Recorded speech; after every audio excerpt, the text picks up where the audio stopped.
Welcome to Muddy Boots Herbalist. It is a very grey and miserable day here. It is Sunday, supposedly a spring Sunday, as spring has now officially started. However, if you like your springs to be consistent heavy rain and snow, you've come to the right place. So, although the postman doesn't come on a Sunday, it is Mailbag Monday time. And it's not so much a Mailbag Monday time as a continental loot Sunday. I recently got back from a week's holiday in Germany. Well, holiday, I was staying and visiting with family over there. And that presented an interesting chance to buy stuff, basically. Stuff that might not be on sale over here. So, excuse the Maßkrug. That's one of the things that I bought. The Germans don't do anything by half measures. Never mind a pint, it comes in litres. Anyway, the place I was staying at is a town called Erfurt.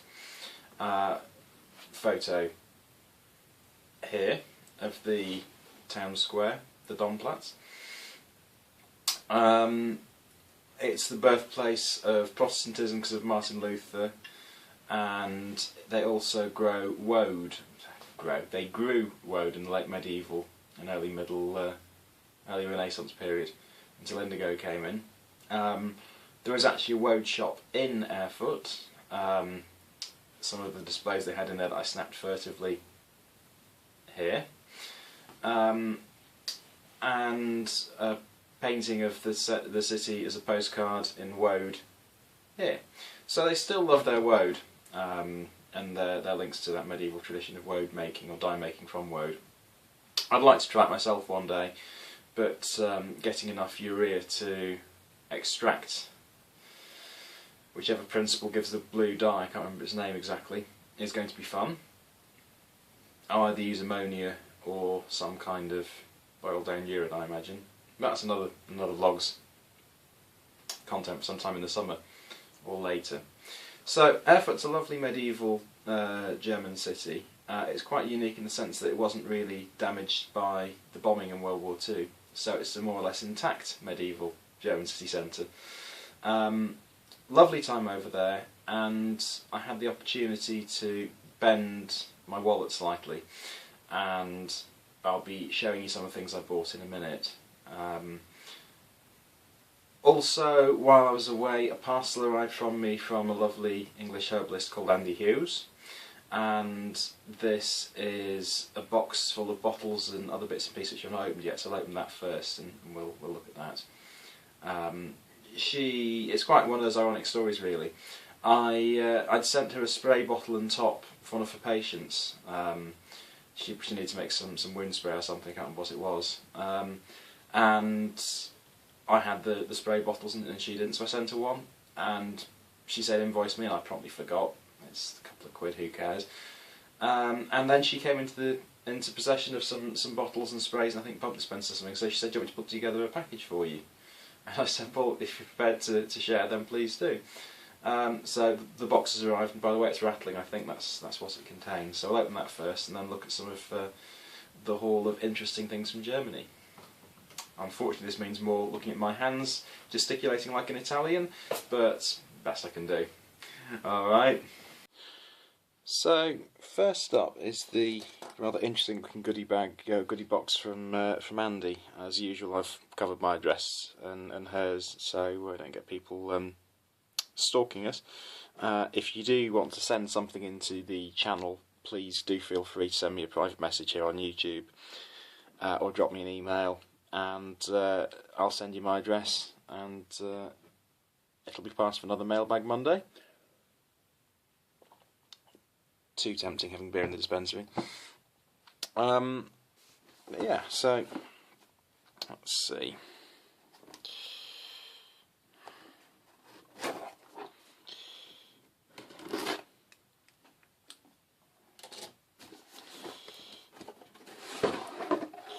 And it is just, oh wow, it is just that. What have we got here?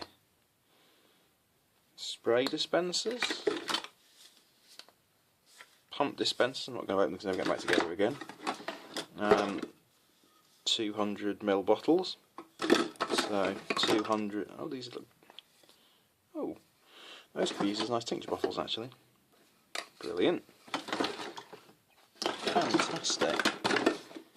That's really, really good. So we've got pump dispensers, dropper bottles, storage, well, tincture bottles,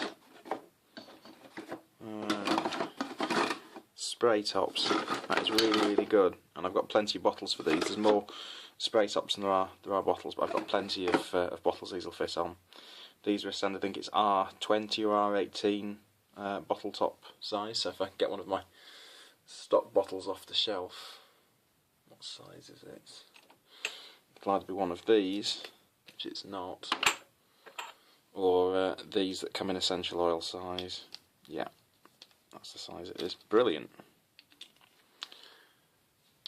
Absolutely brilliant. As an aside, I've always rather disliked the dominance of Neal's Yards and their blue bottle line, so I was always wondering if I could get my hands on green glass bottles or like yellow or red glass bottles, something to put my over-the-counter stuff in a format that looks unique and distinguishable, but not blue. So I did sell some things in blue essential oil bottle once, and people said, "Oh, Neal's Yard," and I'm like, "No, not Neal's Yard. Kainon actually." Don't know who Neal. Well, actually, I do know who Neal is. That's a mistake. I do. Less said about that, the better. Sorry if you're listening, Neal. Yes. So, coloured bottles is a bugbear of mine. Ampula sell coloured bottles, but they're all plastic. And if they're not plastic, they're stained, and the colour washes off.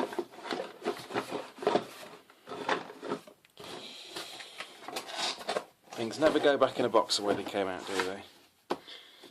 By way of what I was saying about stained bottles, this is one. You can see where the glaze has half come off. Real bugbear of mine. Absolutely no call for it. Lazy and cheap, although they cost enough.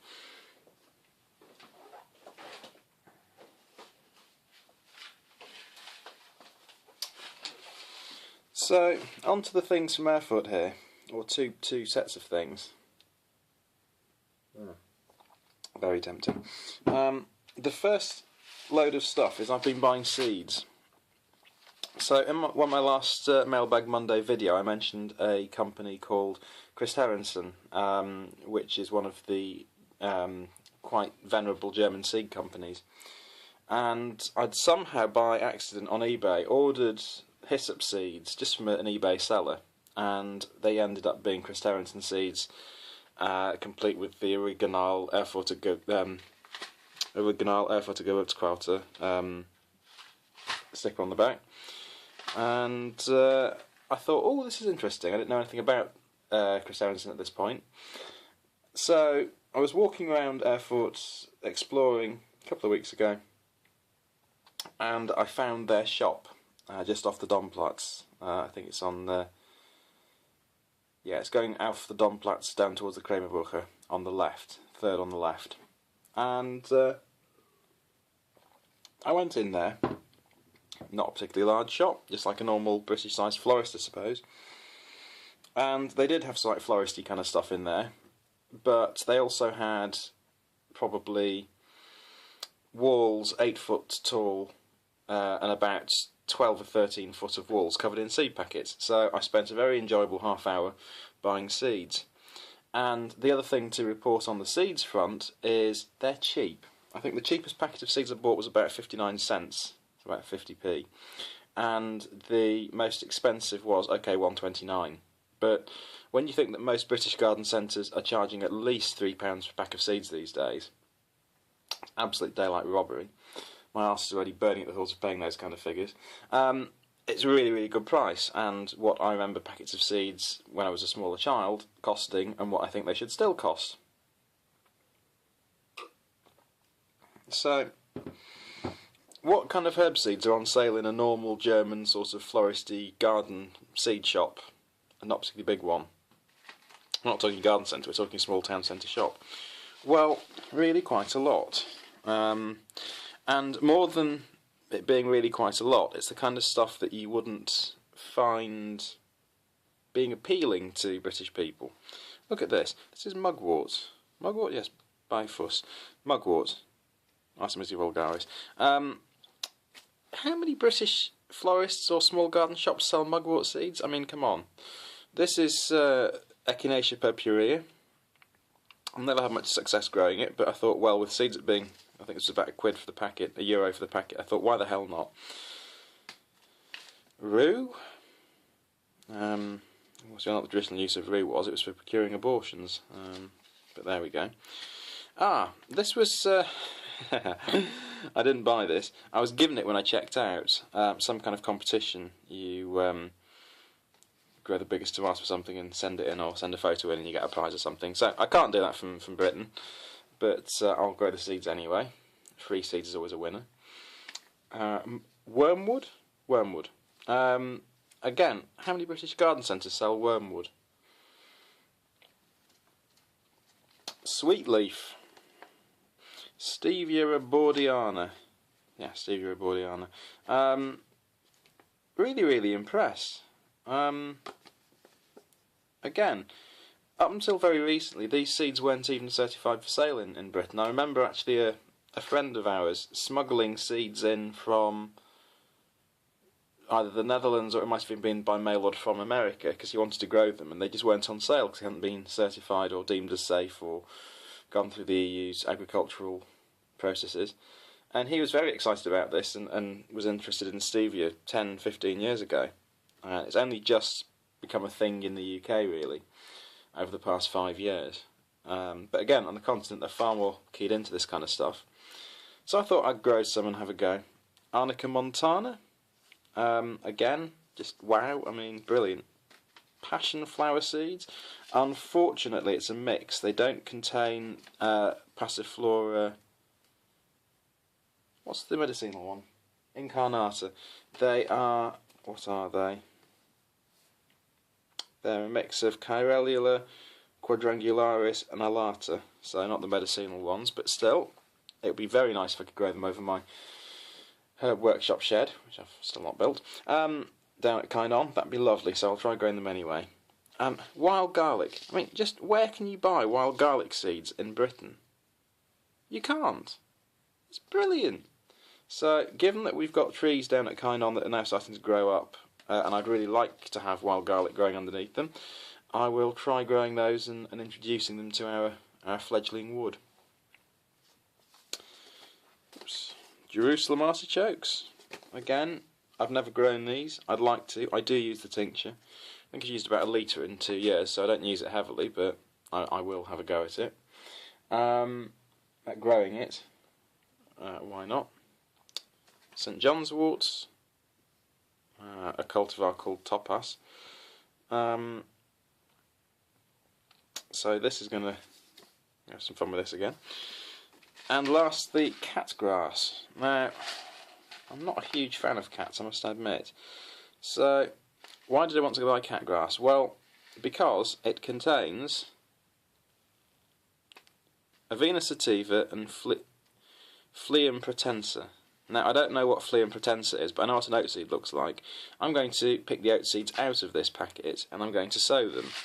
Just because, and I know that encouraging wild oats is probably not clever, just because I would like to be able to grow my own oats and keep growing them to be able to make tincture. There are not many people around here that grow grains in North Wales, well, this part of North Wales anyway. It's any flavour of sheep or cow you want, not much arable, so I can't really go robbing a few oat ears out of people's fields. So I'll try growing them and getting the oat flowers. Actually, it's not the seeds, it's the flowers. I think they're far better nervine, very restorative. So that's the seeds out of the way, and I will give you updates on how they perform. I'm expecting them to be very reliable indeed. The other seeds I've grown from Chris Aronson are of good quality.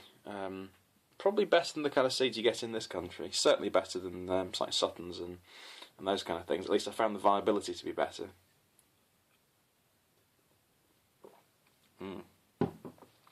Now,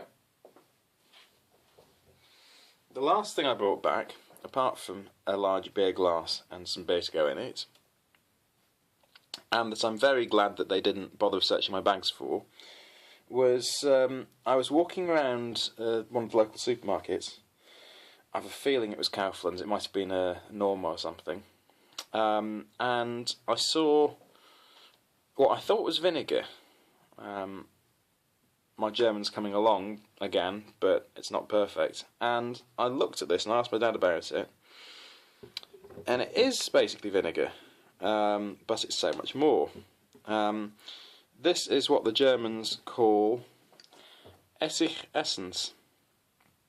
So basically vinegar essence. Now, what's that, you ask? Well, I don't actually know if there's an English term for it, really. There might be, and if there is, I would love you to comment and let me know what it is, because I'd love to be corrected on this and to learn something. But I learnt something anyway by just seeing it and exploring it. Now, Essig-Essence is effectively a strong vinegar. Normal malt vinegar that you put in your fish and chips is around about 7%. They say 7% acidity, that's a meaningless term. It's 7% acetic acid. And why they just can't out and say that, I don't know. So basically, if you had a 7% wine or beer and it was all converted to acetic acid by the wine bug, that's what you'd start off with. So if you had 7% alcohol, it becomes 7% acetic acid. I know that molar mass doesn't work exactly like that, but indulge the analogy. So your average malt vinegar in this country is really quite weak at 7%. Cider vinegar is 5%.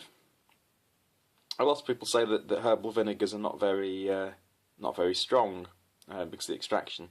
Now, can you imagine if you made herbal tinctures with 5% alcohol? You'd be considered a fool. You'd be considered to be wasting your time, an absolute fool. This stuff is 25. Come on, camera. 25% acidity, 25% acid. So in this bottle, 25% of it is acetic acid, and if you smell it, it takes your head off. Absolutely takes your head off. Now, why is this stuff so much more available in Germany? And it's worth saying that these were, I think, €1.10 each for 400 mils. So I've got 1,200 millilitres here to play with. And those 3 bottles cost me about €3.60. It wasn't excessive. So they're about £1.10, £1.20 a bottle. I'm really excited by them actually, because like I said, a lot of herbal vinegars are considered to be weak, but then the amount of solvent, the amount of active solvent in the water is minimal. And like I said, cider vinegars are 5. This is 5 times stronger than that, and I really want to have 4 times stronger. And I really want to have a good go at making something with these, in the form of a herbal aceta or herbal vinegars. I hate when people call them vinegar tinctures. They're not. Tincture means extracted in alcohol. Aceta means extracted in vinegar from acetate or acetic acid, or the Latin word for vinegar, which is aceta. So I'm really looking forward to making something herbal with this. And I'm very glad I did manage to get through customs and what have you without setting off their detectors with this, because it looks very suspect. Or that they didn't leak and spill over my clothes, because I imagine the iron mould from these would be phenomenal. So what I'd really like to throw over to you is, for any other herbalists watching or who make herbal vinegars, what sort of thing would you make with them? I'm going to give it a week or two and see what feedback I get. What herbs would you extract in these vinegars? The Germans use them for pickling, which makes a lot of sense because you're pickling a vegetable and it's got quite a high water content. Putting it in vinegar is just going to dilute it even more, the amount of acetic acid, and you're going to get mould, or it's not going to preserve very well. So they use this for pickling herbs and spices, for culinary use. So yes, what would you, as other herbalists, have a go at extracting in this? I'm going to do 3 batches, 400 mils each, so 1 for each bottle, which gives me 3 things to play with. What would be your short list of herbs to extract in this. I know that one of the things I'd like to try in here is very likely some kind of extract of hawthorn. I think that would make a very interesting herbal vinegar to study, or stronger ceta in this case, because it's not really vinegar. I don't know the English term for this. I think hawthorn would be very interesting to study. I think maybe doing some kind of bitter vinegar with the more bitter roots would be fascinating to try. And I had wondered whether aromatics would extract in vinegar or not, and that's a very interesting question to answer, but it might not. So I'll throw this open to you and your greater internet brain intelligence on this. I really would be fascinated to know what you think. So the comment box is down below this video. Drop a comment in there or drop me a message, and any suggestions would be very, very appreciated.